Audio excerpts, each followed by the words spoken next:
Good afternoon and welcome to the Time Finance PLC investor presentation. Throughout this recorded presentation, investors will be in listen-only mode. Questions are encouraged and can be submitted at any time via the Q&A tab situated in the right-hand corner of your screen.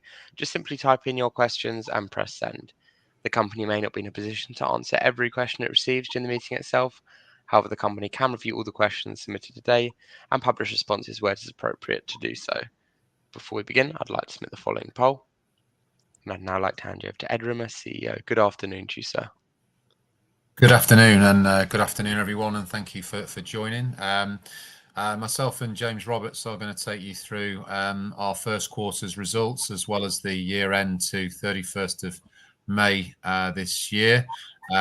It's worth just saying before we go into the slides, we followed the same format as the previous presentations, in that there's a few slides at the back which give a bit more of a flavour of what we do and who we are. Also our core products and how we play in the marketplace. We decided to put those as appendix because we run over the same information each presentation, and a lot of the people that are on the call today are quite familiar with what we do and who we are. So if people do want that information, it is available at the end of the presentation. So let's get into the presentation just by way of updates in terms of who we are. I'm Ed Rimmer. I'm the Chief Executive of the business. I came into this role just over 3 years ago. I've been in and around small business lending for nearly 30 years now. I spent a good time of my career with Bibby Financial Services, who are one of the leading players in the marketplace, certainly one of the larger independent players. 5 years of that time was as UK Chief Executive. James, do you want to just do your introduction? Thanks, Ed, and good afternoon, everybody. I'm James Roberts. I'm the CFO of Time. I've been here now for just over 7 years. I joined in April 2017. I've got over 20 years experience in financial services, including with other AIM-listed companies back in the past as well. Thanks, James. So I'll just take you through where we are in terms of our current plan, the strategy that we put in place after COVID in June 21. It was a 4-year plan. The year that we're reporting to is the 3rd year of the plan, but of course now, being through the first quarter, we're now well into now the final year of the plan. So it won't come as a surprise that we're doing quite a lot of work in terms of what that plan looks like after the current phase, and we should be in a position to present a summary of that towards the end of this calendar year as we move into the second half of our financial year. So just in terms of some key flavour of what we've been working towards, this is a slide that we've presented on many times before. It was put in place, as I say, in June 21. And it was very much on the back of coming out of COVID and seeing a lifting of all the issues that we were facing. So we put in place 4 key objectives, and I'll run you through those now. The first was to become a nationally recognised SME funder, and that was very much off the back of rebranding the business at the end of 2020 from our previous name, which was 1PM, and it was very much targeted towards our key introducer base.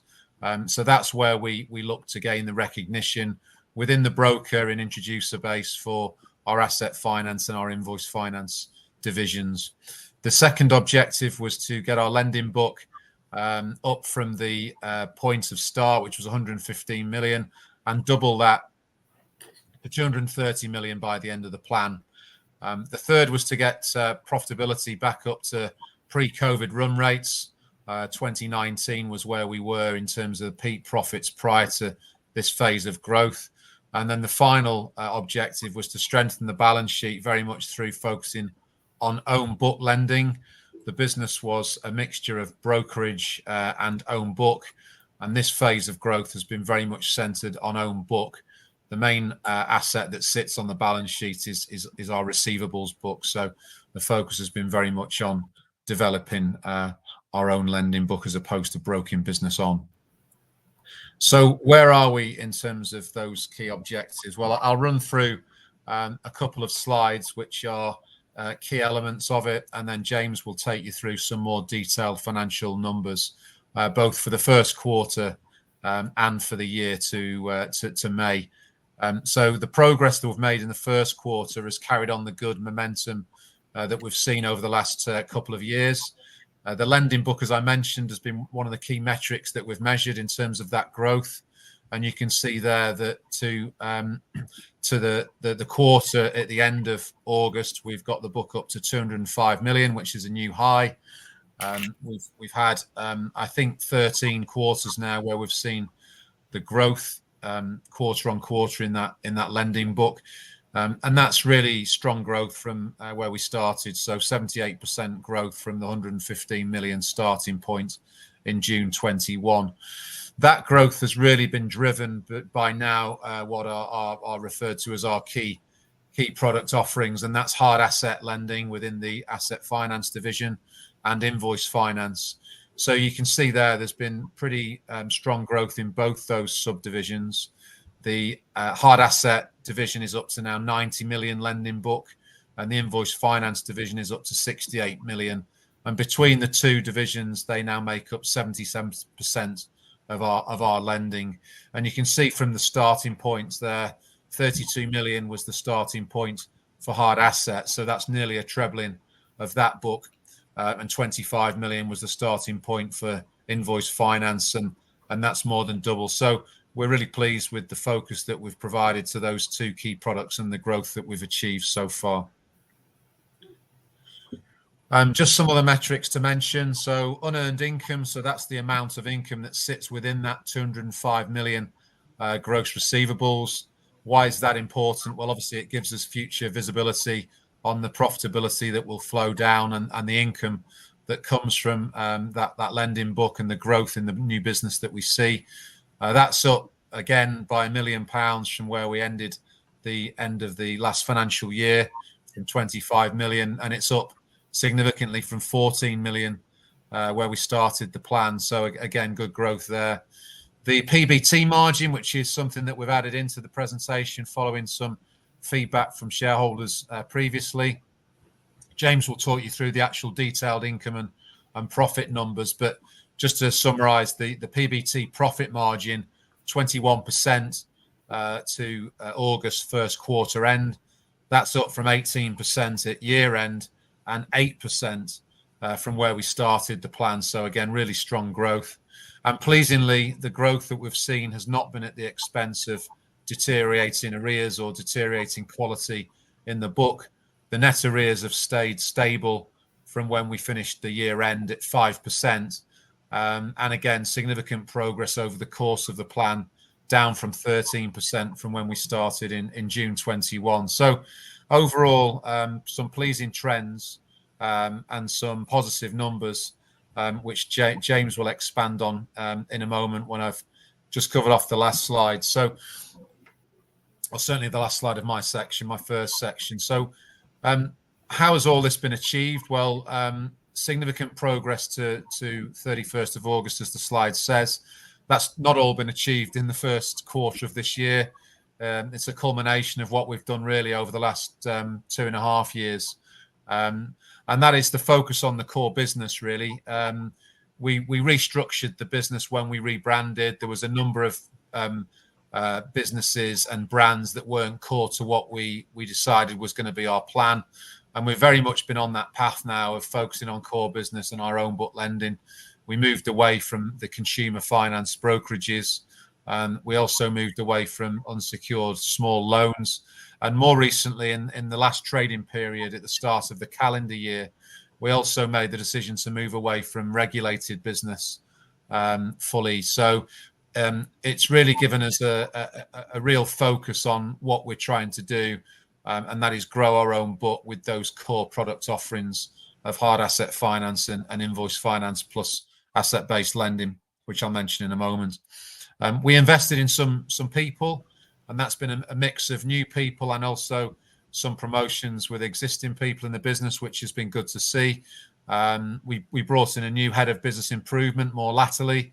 That was right at the end of the current financial year. Fozia Riaz joined us. She's got some really good experience, not just in business improvement and change management, but also really importantly in our industry. So both in assets and invoice finance, and she's making some good headway already with the plans that we're starting to put in place of making us more efficient and investing in some system improvements. That will be a key part of our future plan, which we'll talk through in more detail towards the end of the year. We've continued to develop our product offering. I mentioned asset-based lending. That's a key opportunity to increase the volume further over the next few years. We did that in the first year, last year to May, and we had some good success. We will definitely be focusing more on that as we move through the next stage of the plan, and that's in simple terms lending more to the one client or customer. So that's combining assets, invoice, and loans, where we can provide a more multi-product solution. One of the things that differentiates ourselves is very much being able to offer more than just one product. And of course, lots of businesses can do that, but lots of those businesses are much bigger businesses. We have the ability to have the flexibility and the speed of response to be able to do that as well. So that's a key area of differentiation for us as we move forward. We do still have our soft asset book. It's a fairly stable book. It's not really growing, but it provides good returns. It's becoming a smaller percentage of the overall book, which was deliberate as we expand the hard asset and the invoice finance divisions. But the soft asset business is pretty much all under a fast track offering now, which reduces the amount of work that we have to undertake on those slightly smaller deals. And it means that we're moving more towards an efficient running of that smaller offering. It does also give us some natural hedge away from the slightly larger deals that we see coming through for hard asset and invoice finance. And more latterly, we've become accredited to the government guarantee scheme, the new scheme that's been offered as a follow-up to the recovery loans guarantee scheme. So that was launched in July. We've recently had accreditation, and we're looking to launch that into the business in the second quarter of our financial year. And we have continued to build our brand within our key audience. We sponsored the National Association of Commercial Finance Brokers. That's where a lot of our broker audience lies. And we've won a number of awards, which has been pleasing and testimony to the hard work of all our team. And we were ranked number 1 in the Business Money Intermediary Index, which again is a good recognition of the coverage we're getting within our key broker audience. So just some highlights there in terms of the progress that we've made and how we've managed to be reasonably successful over the last couple of years. At that point, I'll hand you over to James. Thanks, Ed.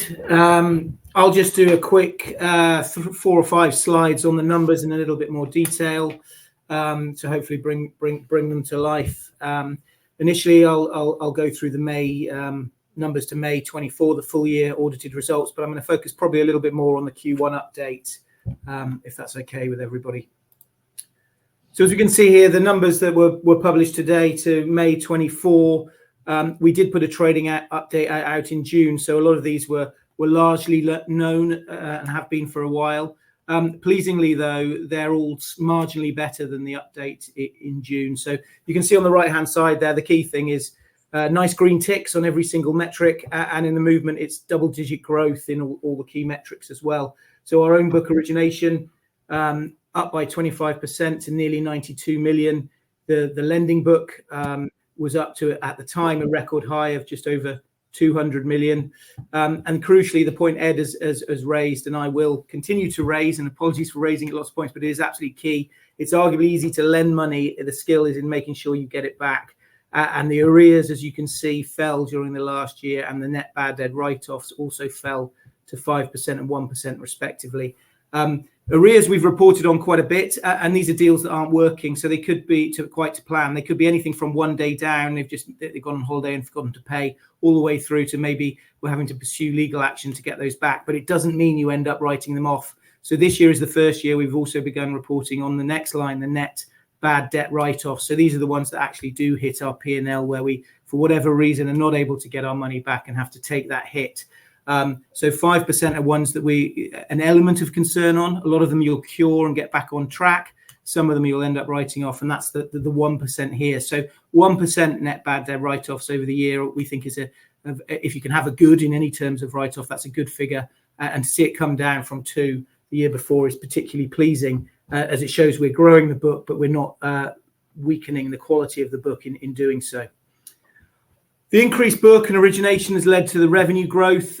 We can see there 20-odd%, so just over 33 million. And crucially, the PBT increased by over 40% to 5.9 million. As Ed touched on, the margins are improving as we are able to scale the business now without adding a significant number of headcount. And that's a key focus of ours, to improve those margins. All that profit after tax flows through to the balance sheet. We're reinvesting our profit to grow the business further, using our cash to lend. And that's resulted in net tangible assets at the end of May, just under £39 million. And our EPS is at 4.8, again, up 30%. So numbers similar to the ones we put out in June as a high-level trading update, but marginally better. So really pleased with those numbers in the current environment.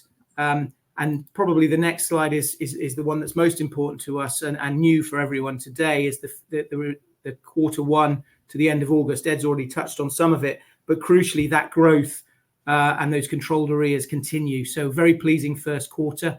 It can often be quite a slow quarter for us due to holidays and people being away, but actually our own book origination has increased, our lending book has increased, arrears and net bad debt write-offs have stayed static. And you can see there the revenue, 9.1 million, 20% up on the same quarter the year before. Profit before tax, 1.9 million, again over 40% up on the same period the year before. And now our net tangible assets are over 40 million. So the growth has continued through the summer months, and we enter now September, October, November, traditionally one of our strongest quarters. So we look forward with cautious optimism there, but very pleased with that first quarter's trading.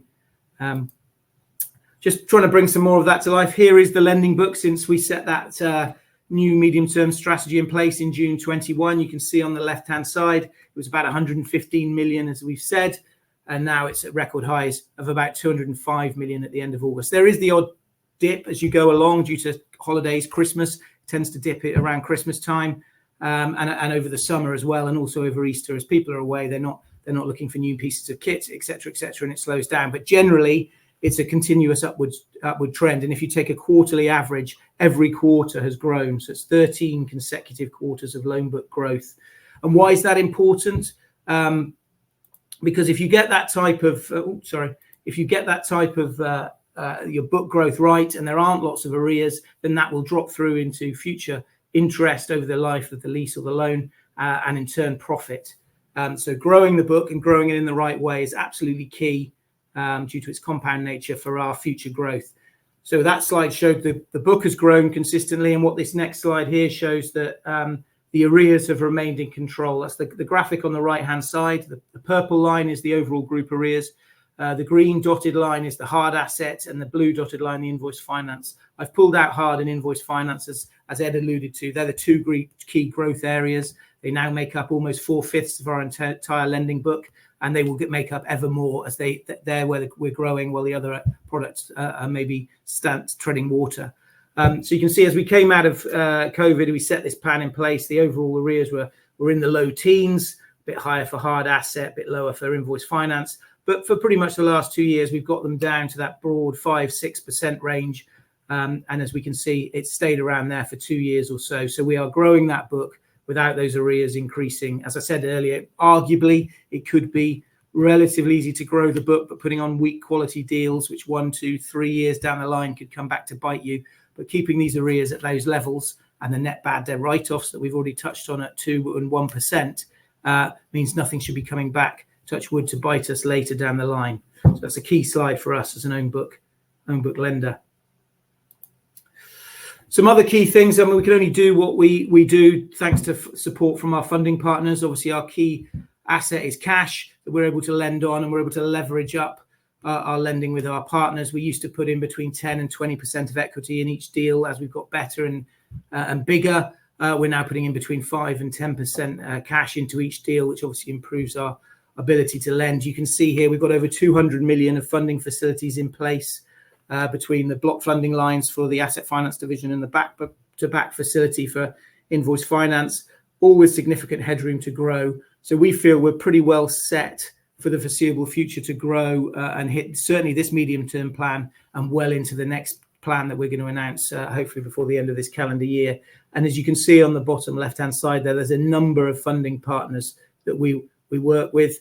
We feel it's good, as well as diversifying our lending to spread the risk. It's also good to diversify our funding, so we're not just in bed with one or two partners. We've got a number of funding partners there, which puts us in a very strong position. A couple of other key points just to draw out very, very quickly. The larger, more secured lending, our average deal size now is significantly higher than it was back at the beginning of this medium-term plan. We feel we can get more security and lower arrears and write-offs on those type of deals and better returns. So it's great to see that metric moving up. We have continued, however, to focus on spread, and you can see that the largest 10 sectors we operate in are less than a third of our overall lending book, and no one sector is over 15%. So if there was a particular issue in one sector, although it would be a pain, obviously it's never going to be particularly damaging. We're very, very well spread, and that diversification remains a focus. And despite the good news about arrears and write-offs and spread, we feel we've still got a very sensible approach to provisioning.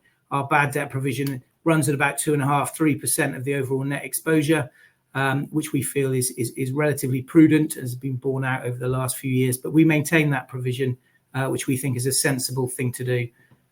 So in summary, very solid set of numbers for the full financial year. We were very pleased with those in the current macroeconomic environment, and we're particularly pleased with how the first quarter of the new financial year has gone. And with regards to the numbers, we're certainly cautiously optimistic for the remaining 9 months of the year. And with that, I'll hand back to Ed. Thanks, James. So just by way of a summary from myself and a bit of an outlook for the rest of the financial year before we move on to any questions. It works. There we go. Yeah, so in terms of a summary, I think it's very much continuing the focus of the current strategy, which is, as you've heard, the focus on hard asset, invoice finance and ABL. They're our core products, and that's where we've had success, and we still think there's plenty of room for further growth. The medium-term plan, the aims remain the same, and we hopefully will be able to carry that positive momentum through the rest of this year. The key people that we've brought into the business are now embedded and are adding value. That team is pretty much complete now, and very much the future is about driving growth through further efficiencies. And as James mentioned, not increasing headcount at the same rate as we increase income. Our profile and our brand continues to increase within our core introducer base and the commercial finance market, and we want to do further things there. And our new 3-year plan, as I mentioned, we are working on at the moment. We should have that finalised by our half year. So by the end of this calendar year, at the latest, the start of the new calendar year, we'll be able to communicate the key themes of what that looks like. And we look forward to doing that. And at some point, these slides will then take on a slightly different look because as we move through this plan, some of the messages have been a little bit repetitive. So hopefully we'll have a bit of a new look presentation as well to deliver to shareholders once we move into that plan. In terms of our investment case, well, the share price has done really well over the last 12 months in particular. The lending book really has underpinned that, as James mentioned. The lending book's led to the increased income, the increased profitability, and obviously that's a key part of that has been the arrears that have been really well managed. So as long as the lending book continues to grow quarter on quarter and we manage the arrears, we should continue to see growth in our revenue and profitability. And you can see there where we started 1.1 million in terms of the PBT when the plan started in June 21. We're now up to 5.9 million. So we've had some profit upgrades over the last 18 months, and we see further growth in PBT as we move into the next stage of our plan. Net tangible assets for the first time have moved through the 40 million barrier, and the net tangible, the market cap is now roughly about 48 million. Obviously moves around a little bit as the share price moves around, but for the followers of 1PM and Time Finance in its early years, you'll know that for a long time the share price was trading at a discount, quite a significant discount to net asset value, and thankfully with the progress that we've made, that's been reversed. So we're pleased about that. Market conditions, they are challenging. I'm sure we'll come on to that with some of the questions, and I can elaborate on that. But the conditions that small businesses face at the moment are challenging. But as we've always said, that presents opportunities for lenders such as ourselves, where we see some of the larger lenders and the banks in particular taking more of a risk-averse view. The key for us is making sure that we balance the opportunities with the quality of the lending book. And if we can get that right, then there'll be good opportunities for alternative financiers like ourselves, particularly those who have a multi-products offering. So, yeah, all in all, the case, I think, remains that we are optimistic for the future. And this is, underlying good business to invest in. That concludes the presentation. So I think we'll move on to questions, which James will facilitate. Yes, James, if I could just jump in and thank you very much for your presentation. I'll just bring your cameras back up for the Q&A at this point, if that's okay. Ladies and gentlemen, please do continue to submit your questions. You can do that just by using the Q&A tab, which is situated on the top right-hand corner of your screen. Just while the company take a few moments to read the questions that have been submitted today, I'd like to remind you that recording of this presentation, along with a copy of the slides and the published Q&A, can be accessed via your investor dashboard. As you can see, we have received a number of questions throughout today's presentation. And as Ed mentioned, James, if I could hand over to you to chair the Q&A, that'd be great, and I'll pick up from you at the end. Great, thank you. So we've had a number of questions submitted and some pre-submitted. I think they're just in the order they were submitted. So I'll start with the first one. I think it's probably one for you, Ed, if that's okay. How do you balance your growth ambitions with your commitment to responsible lending? Yeah, well, we've touched on that a number of times, I think, in the presentation, didn't we? In terms of the success of the business is really about getting that balance right. So it's obviously very much about originating the right business, making sure that our introducers have a clear understanding of the business we want and don't want. It's around us having the right people in the business, them being targeted in the right way, and also things like our board and our executive committee, making sure that we manage the business within our cultural values, which we feel very passionately about.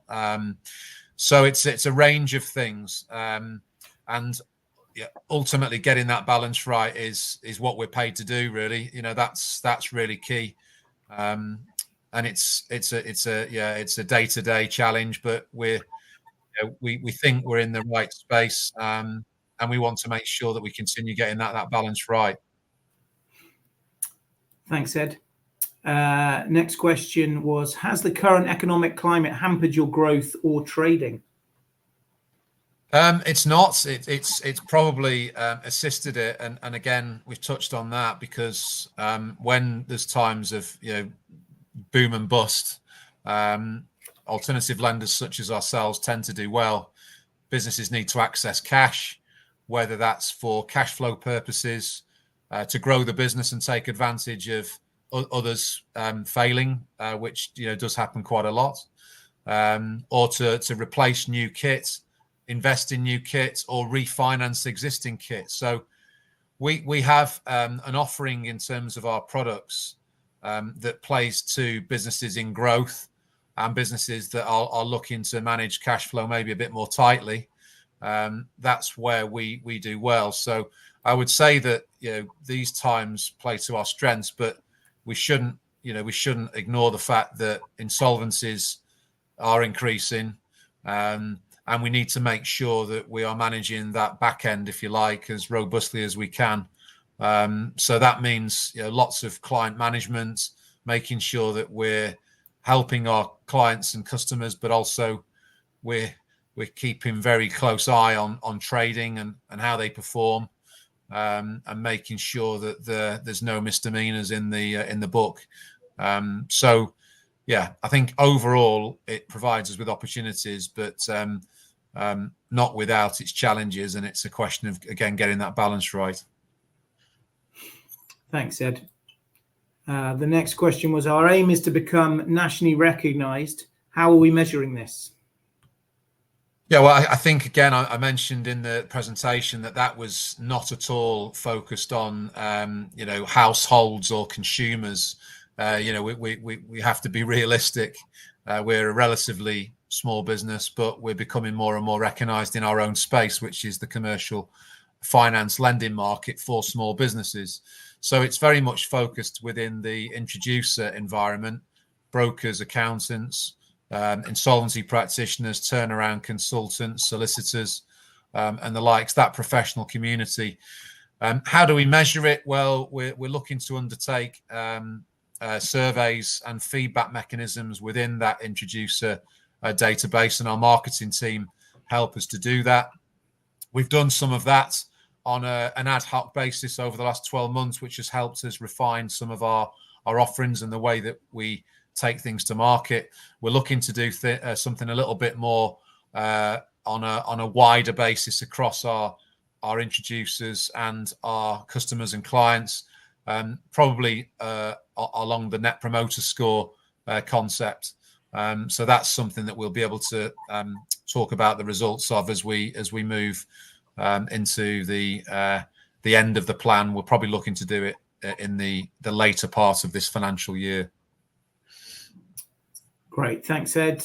Can you comment on the outlook for UK SMEs and give some insight as to what this might mean for the company? Yeah, I don't want to completely repeat what I've said. I think I've sort of said that before with the balance right. That there is insolvency trends that show that, unfortunately, that is increasing. That wasn't a surprise to us. It's probably not been a surprise to many people because ultimately the environment has been pretty hard for small businesses, and not just in the last few months. It's a culmination of the last few years, really. Interest rate rises over the last 18 months, going back to Brexit challenges, supplier disruption, obviously, post-COVID challenges as well. Businesses took out loans, they need to be repaid. So it's been a culmination of things, really, which has led to more challenges. There's also been a much more notable change with the HMRC.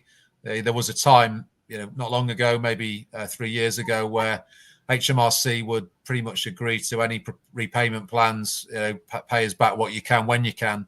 That's completely changed now, and we're back to normalised negotiations with HMRC, and that is driving a number of businesses to restructure, and some of them, aren't able to restructure, and they go out of business for good. So I think that's definitely a part of the environment that we're faced with at the moment. But as I continually say, that provides us with opportunities. That the key is to get the balance right. Thanks, Ed. I'll give your voice a rest, and I'll take one now about risk. There's actually two very similar ones, or well, the answer I think overlaps looking at them. One is, what are the key risks you monitor, and secondly, Ben has said, as you grow further, how do you make sure that arrears and bad debt write-offs do not increase? So I think similar-ish answer. In terms of the key risks, I assume the questioner is asking about our lending risks. We obviously look at the arrears, we obviously look at the write-offs, and within that we drill down into the sector that those go into, the size of the deals, and the product type as well. So we look at the arrears and the write-offs in each of those, and if we're starting to see some trends that arguably we're concerned about, we might take our foot off the gas in writing some of those businesses, etc., etc. We have a risk department, a very well-staffed and skilled risk department, who do very detailed underwriting of every deal.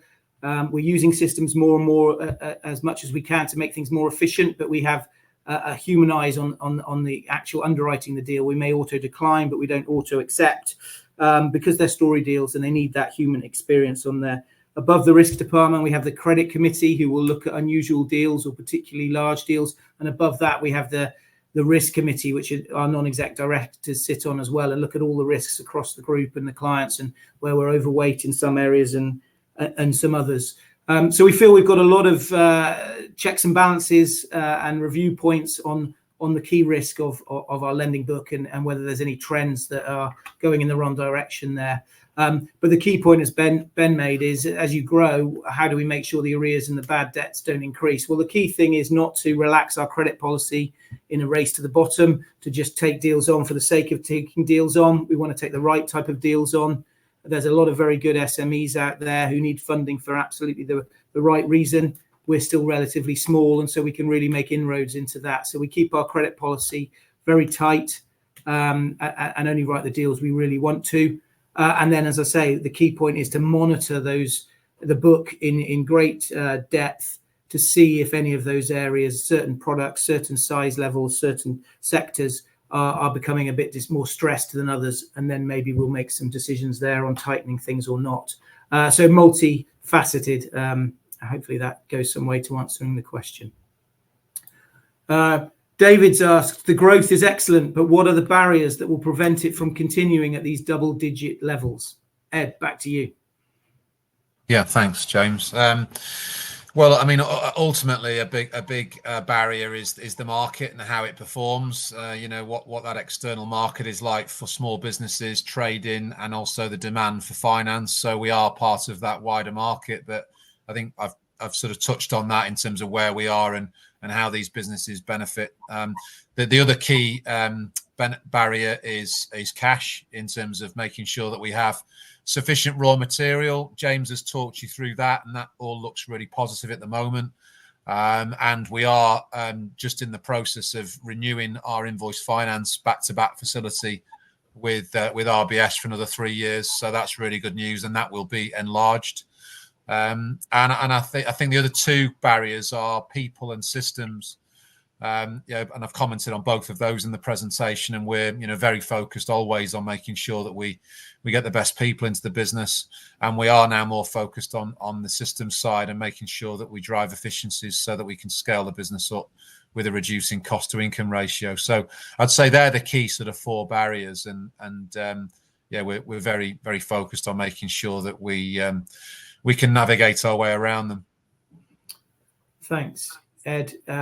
David also asked a follow-up question. What is the regulated business that we exited in January? Yeah, so that was the smaller end of our asset finance business. So businesses that were either a sole trader or a partnership we were lending less than £25,000 to, still fell within the regulated environment within the asset finance business. We took the decision to move away from that.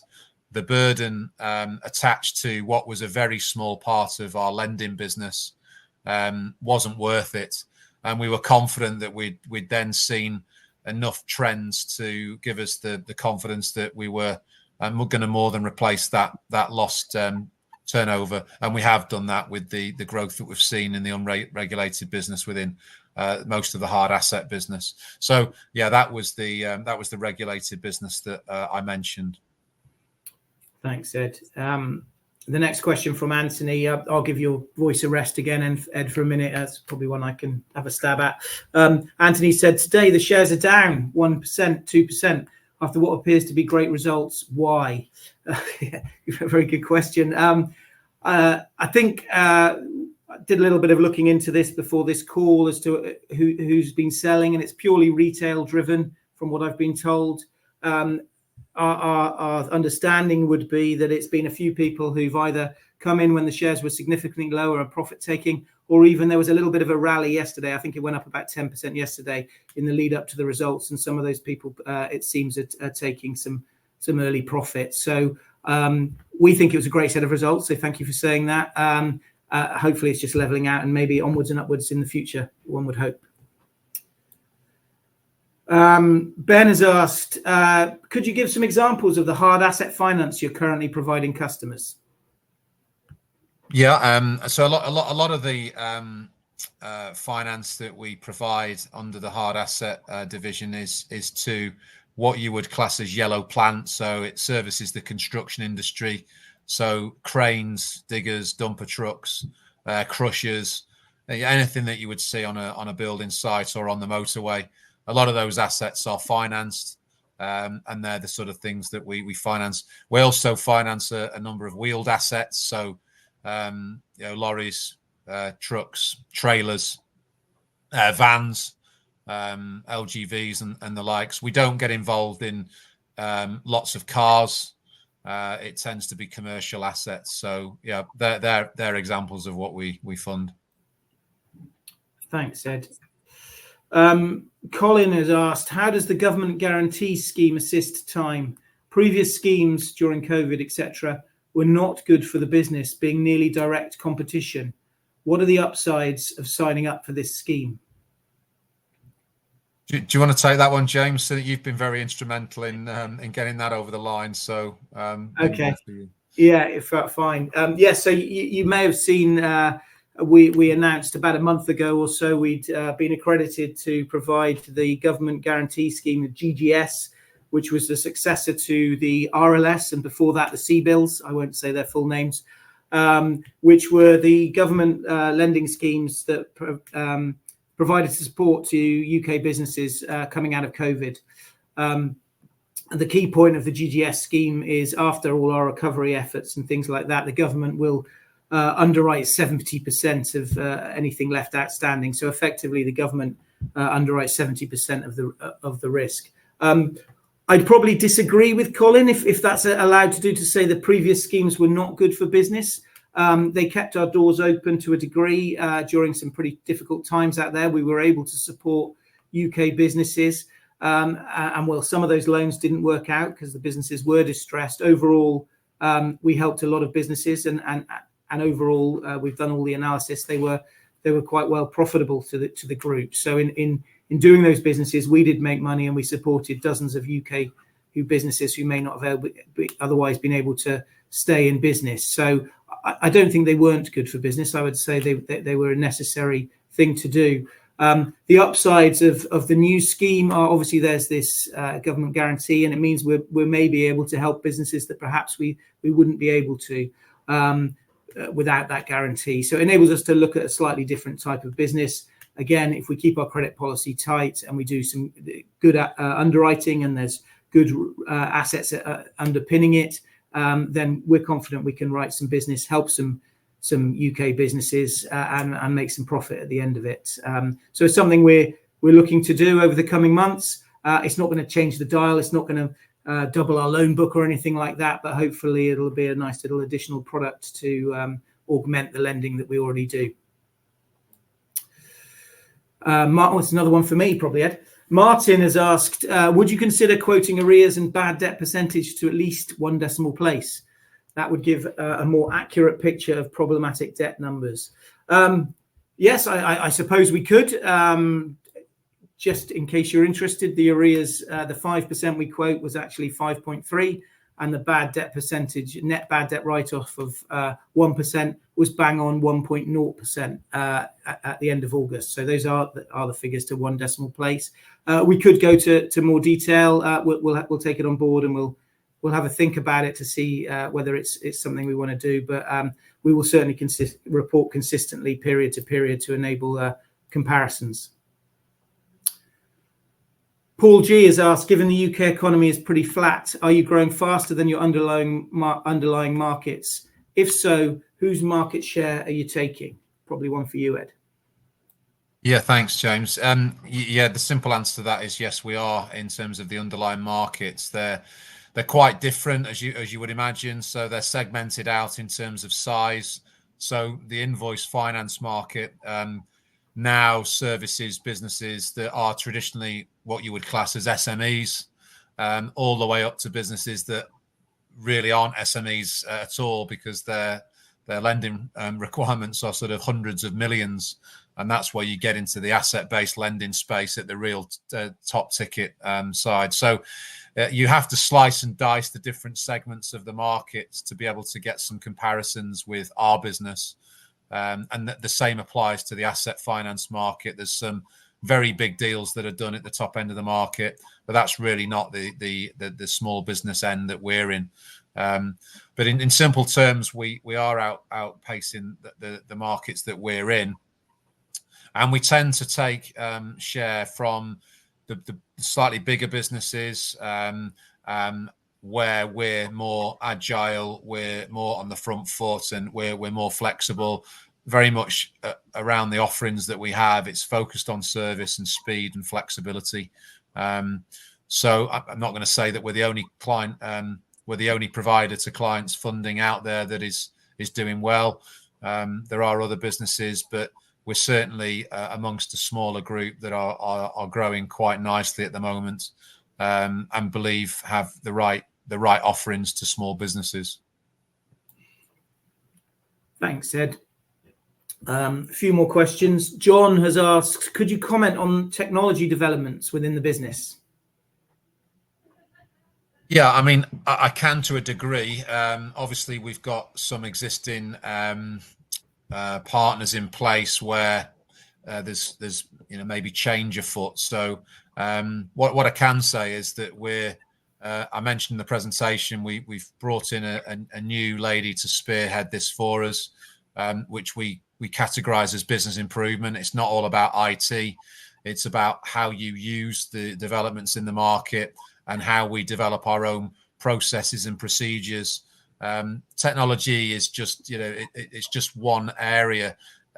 You could have, the best solution that somebody has utilized brilliantly, but unless you change the way that you do things and put the right information into that technology, it doesn't give you the right result. So it's a combination of making sure that we've got the right technologies for our business and for the future plans of the business, and the right way of doing things, and using that technology. And that's as much a part to play in the future as the actual technology itself. And that's where Fozia, with her experience, and a smaller team of people, will be able to help us in making sure that everyone gets behind improving the business and improving the way that we do things.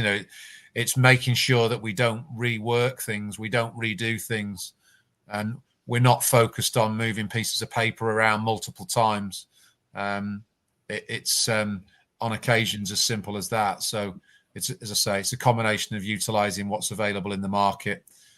We're not looking to develop things ourselves and write new software. That's not who we are.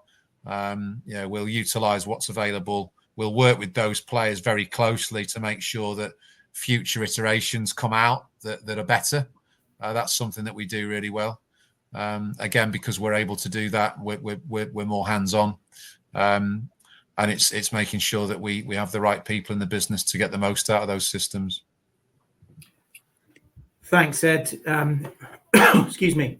Just conscious of time, we've probably got 2 or 3 more questions to go through before we need to wrap up. So Jeff has said, borrowings are reported under trade payables. Where can we find the interest paid on those borrowings? That's probably one for me. Jeff, I don't know if you've seen the actual full report and accounts. It's on our website now, if you want to have a look at it. But note 6, I think it is, shows that there were 7.5 million of borrowing costs reported in the P&L during the year to May 21. So it's note 6 in the report and accounts, which are on our website, has that figure in there. The trade, the borrowings were about 142 million. So 7.5 million cost on about 140 odd, it's just over 140 odd million of borrowings. So hopefully you can work out the percentages and see those numbers there if you look into the accounts in a little bit more detail, but hopefully that answers that question. Martin T has asked, have you had any discussions about paying dividends in the future? Given the current prospects for growing the business, I see no good reason for dividends being paid, but your thoughts would be welcome. Ed, are you okay to answer that one? Yeah, I'm always very happy to take that one. And Martin's with his second sentence there, I think, has answered perfectly for what I would say. However, just to reassure all shareholders, we do regularly discuss dividend. When I say regularly, we've tended to approach this at least once a year. We had our board meeting in December last year where this was tabled as an agenda item. We decided to stick with our policy of not paying a dividend, probably for the reason that Martin has summarised, and that is because we're looking to grow the business and we need to utilise within reason all the cash that we've got to grow the business. I believe this is a growth stock. I think if people want to get a dividend from a finance business, go and invest in Lloyds Bank, would be my advice. This is very much a growth stock, but we will reassess that. And I would imagine that we will probably look at that again in the December's meeting, so that we fulfil our commitment and reassess it at least once a year. Thanks, Ed. Probably got time for 2 more questions, so we'll do one each if that's okay. And apologies to those we won't have time to get round to answering. But Joe has asked one, probably for me, because I've just done some competitor analysis on this. He's asked, how does your net arrears / write-offs compare to competitors?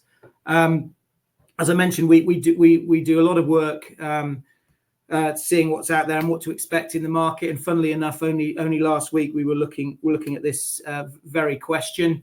The tier 1 lenders who we compete against, or in the asset lending world and the lending worlds we're in, typically the challenger banks, if you like, we've been told their net bad debt write-offs are about 50 basis points. So as you saw there, ours are about 100 basis points. So our arrears are lower than the tier 1 lenders, but you would expect that. And our net bad debt write-off of about 1% is comparable to the tier 2 lenders and better than the tier 3 lenders. So we sit roughly where we want to sit in terms of arrears.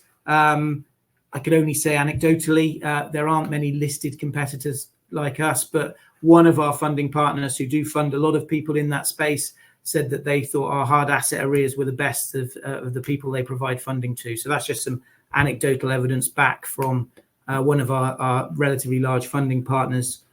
So I think we're in a pretty good place with regards to our arrears and write-offs from what we're hearing anecdotally around the market and the wider market. Hopefully that answers the question. And then finally, Ed, one for you. David has asked, do you get offered lending books from other lenders where they've gone into administration?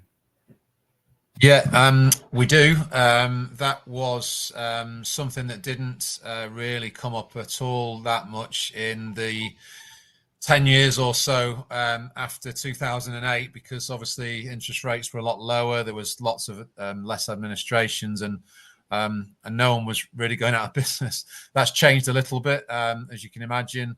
We did look at a couple of businesses in the last quarter. They hadn't gone into administration, but arguably they were not at the peak of their powers.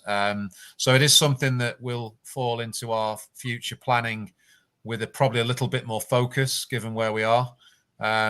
It's not straightforward because obviously we've got a specific market within which we play. So you don't really want to take on whole books where there's businesses that don't fall within your lending scope, and then it becomes difficult to sort of start to break books up. But it's something I've looked at and I've done in the past, certainly in my days in Bibby, and something that I'm really interested in, but only within our core offerings.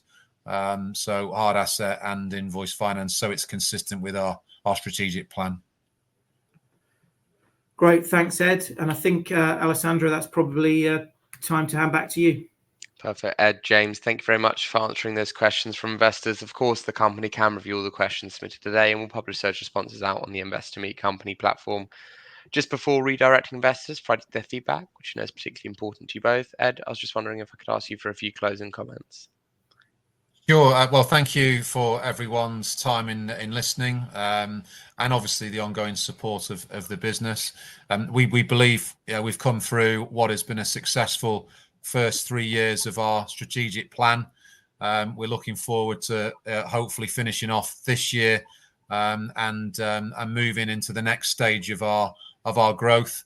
The new plan will be centered around growing the business. You probably won't be surprised to hear that. And we believe there's some still good opportunities in the markets within which we've developed without needing to go into anything more revolutionary. So yeah, I'm looking forward myself to working and finalising that plan, and hopefully continuing to deliver successful results for shareholders.